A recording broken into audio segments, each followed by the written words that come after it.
Good morning, honey. Good morning, baby. Want to get out of bed? Want to get the day started? No? Want to lay here? Huh? Hello? Me too. All right. Hey guys, good afternoon. Welcome back to my channel. It's me, Steven. Today is the 26th. I know it's the 26th because tomorrow is the 27th. I know, I'm bright. Tomorrow, I get to go to the car dealership and sit with someone and talk about my options for the lease of my car. My lease doesn't end until the end of June, I think. But the gentleman I've been speaking with through text has told me a lot of people don't finish their lease and just move on to another car.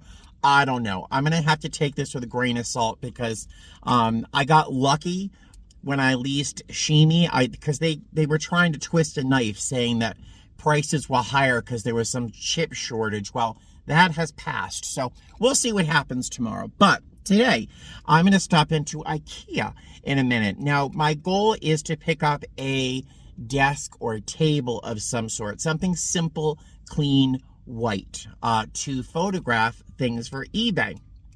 In the past, I've just photographed whatever I was selling on any surface I had nearby that was clear and with not a lot of focus or consistency. So I'm going to try and find something here, hopefully at the, they got rid of the as is section.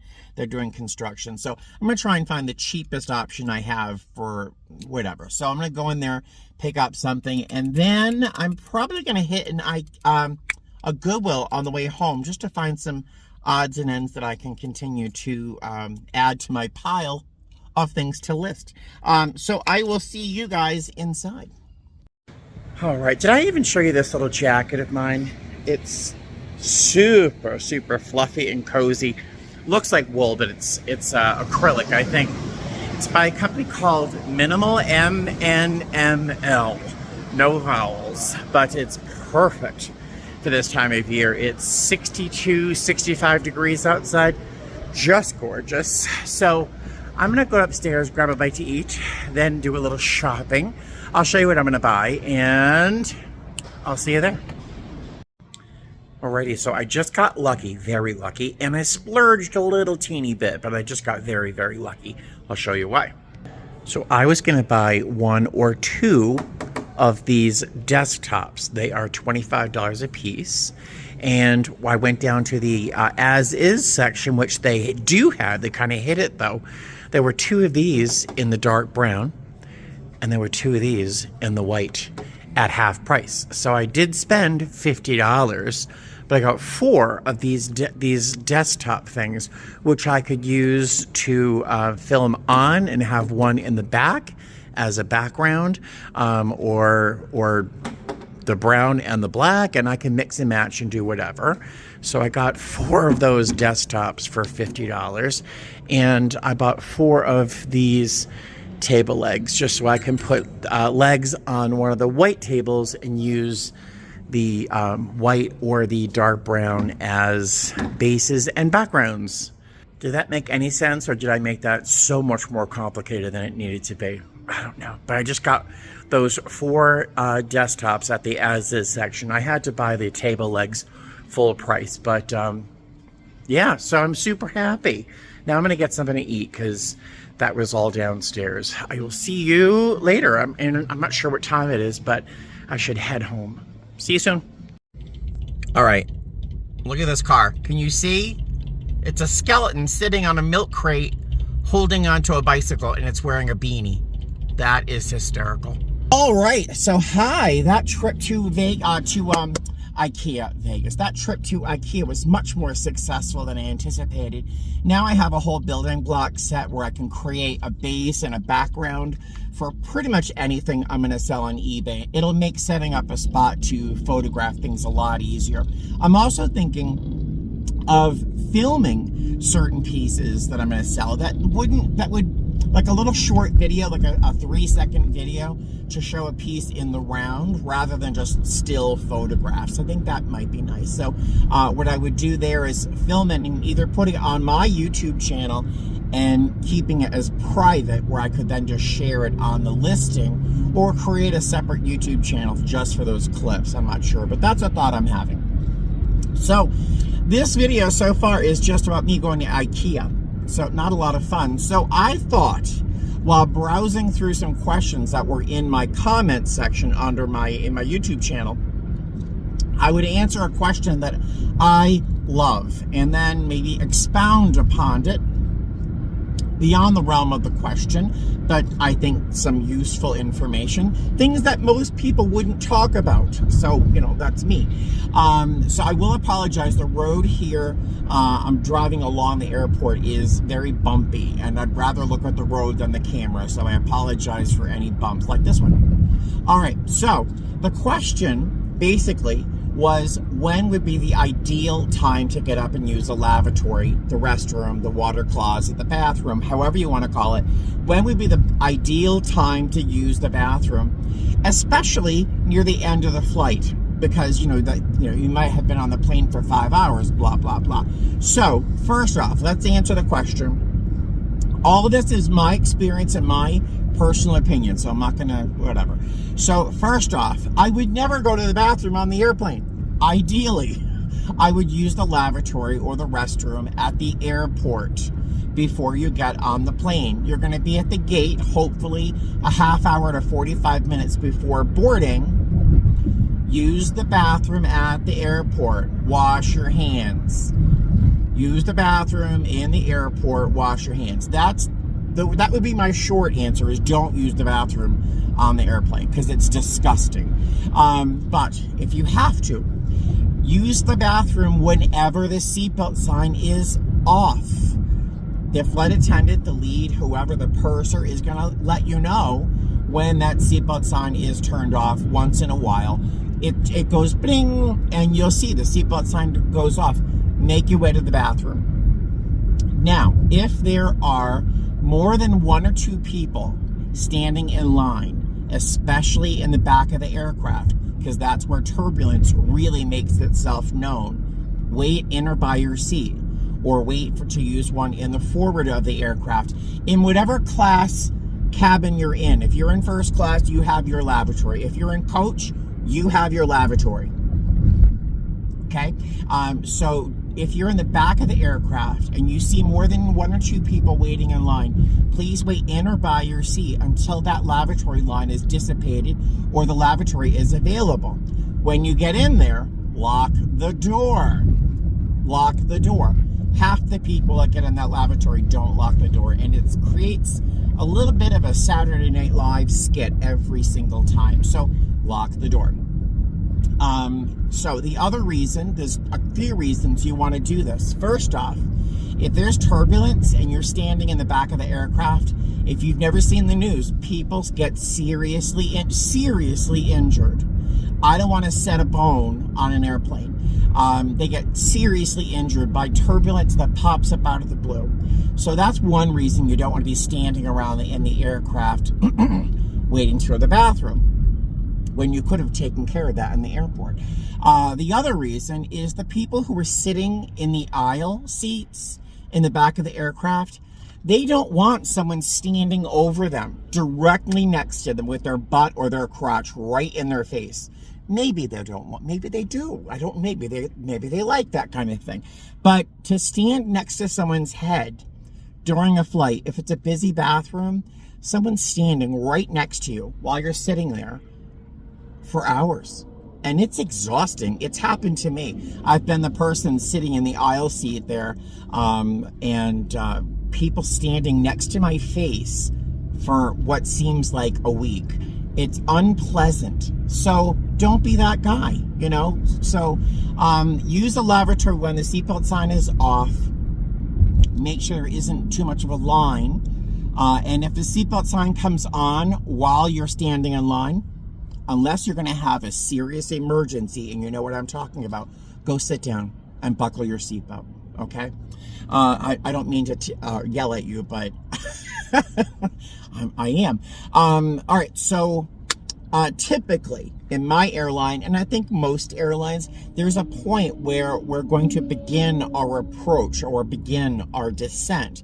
And that's typically about 45 minutes before the flight terminates, before we land. And at that point, usually, if people are awake, I try to make a general announcement saying, hey guys, if the seatbelt sign is off, now is the ideal time to use a lavatory. Please do not form too much of a line, blah, blah, blah. This is also the perfect time to please look around your seat for your personal items, because we find earbuds, cell phones, tablets, all manner of things. So there's a couple of things you can do at that point. If the seatbelt sign is on, please remain seated. You're going to have an opportunity, and I think a lot of us are going to let you know when you probably are having your last chance at using a lavatory. So just listen.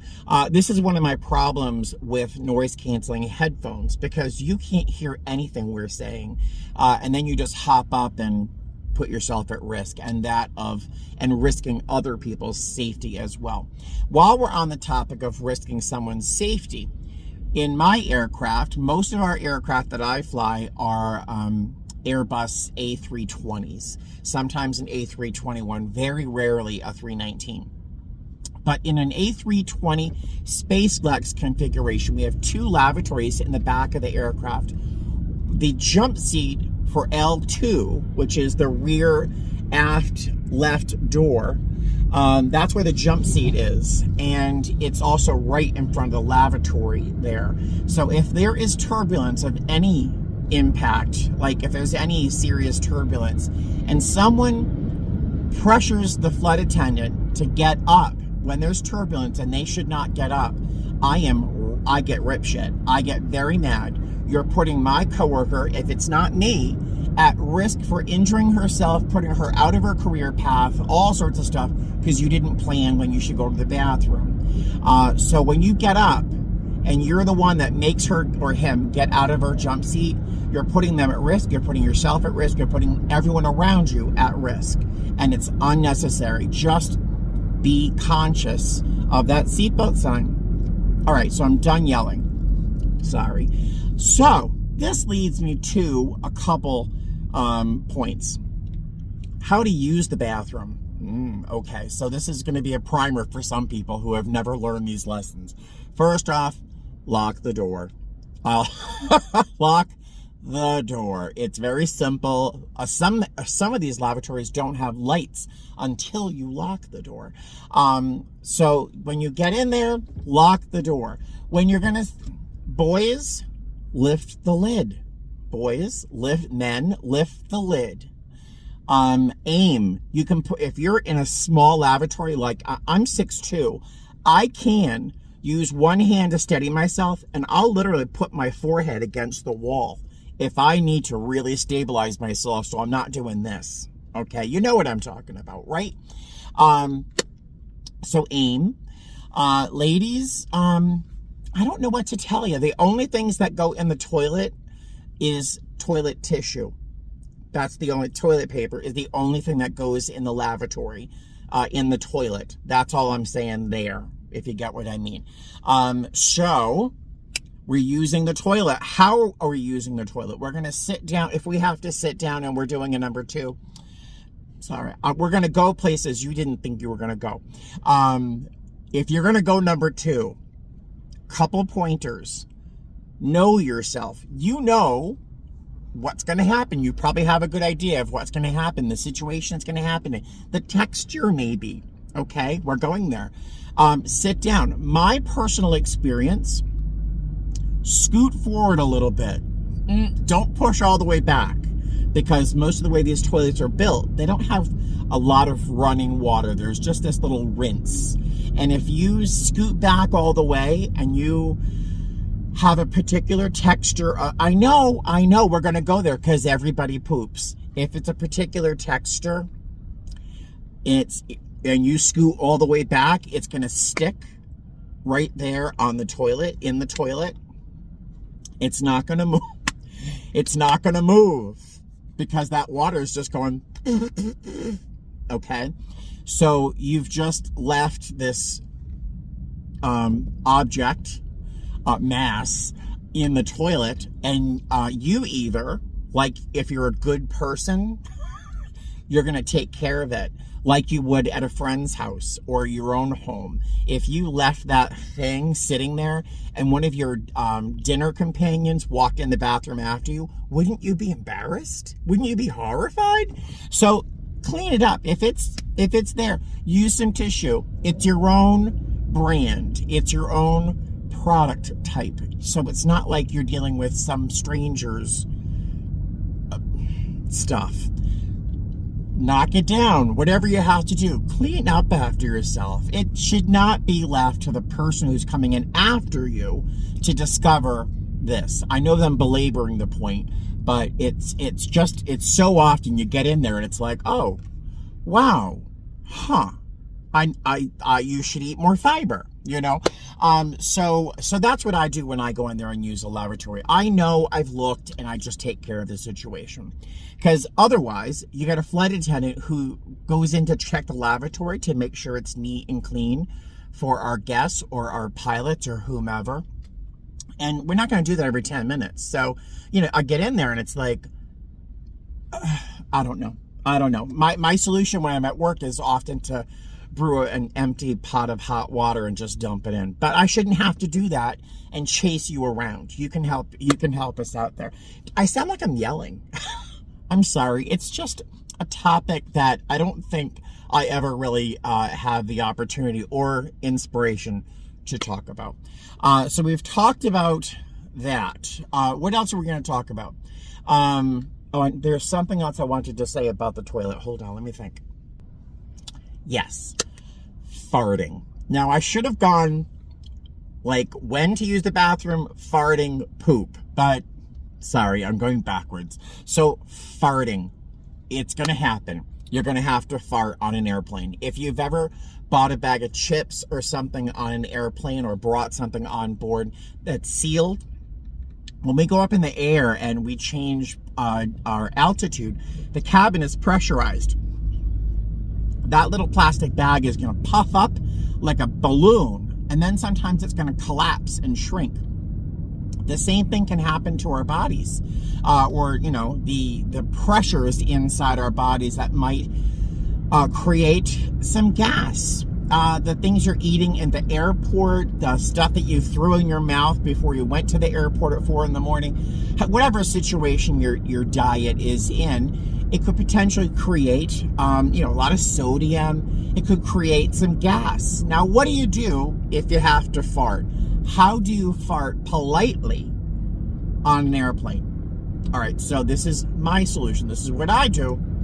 I know I have to fart. It's going to happen. I'm like, something's going to happen. I think it's a fart.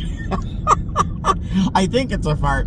I'm going to make my way to the lavatory, to the restroom. I'm going to walk in. I'm going to unbuckle. I'm going to sit. I'm going to fart. And then I'm going to flush right away. And that takes all of that away. I will sometimes, if I have to let one go, if I have to let one rip, I'm going to sit down with my pants up. Because it's like, woo! Fart, push that button. All of that suction from the toilet is going to pull all that nasty air away. And done. And we're finished. That's how I would fart on an airplane. You don't want to crop dust. You know what crop dusting is, right? It's when you're walking down the aisle and you fart as you walk. There are flight attendants, and I'm sure there are passengers who secretly relish the idea of crop dusting. It's just not polite. It's not polite. And we all know who it is because it happens and you're the only one that walked by. So no crop dusting. Go to the bathroom. Do it. Flush. Pull that pulls all that sourness away. And there you are. And voila. You've just learned how to fart on an airplane, poop on an airplane, and how and when to use the lavatory. Aren't you glad you watched this video? Now, I'm going to watch this clip I just filmed and then wonder, should I post this? Oh, I don't know. We'll see. But either way, my day is pretty much over. The next time you see me is going to be a video, probably tomorrow, regarding my lease for Shimi. I'm going to gather all my information and potentially make a decision tomorrow, or at least I've got a few months to decide. So there you go. Aren't you glad you watched? In the meantime, I will see you guys later. Fly safe, poop safe, fart safe, whatever you have to do. Wash your hands and lock the door.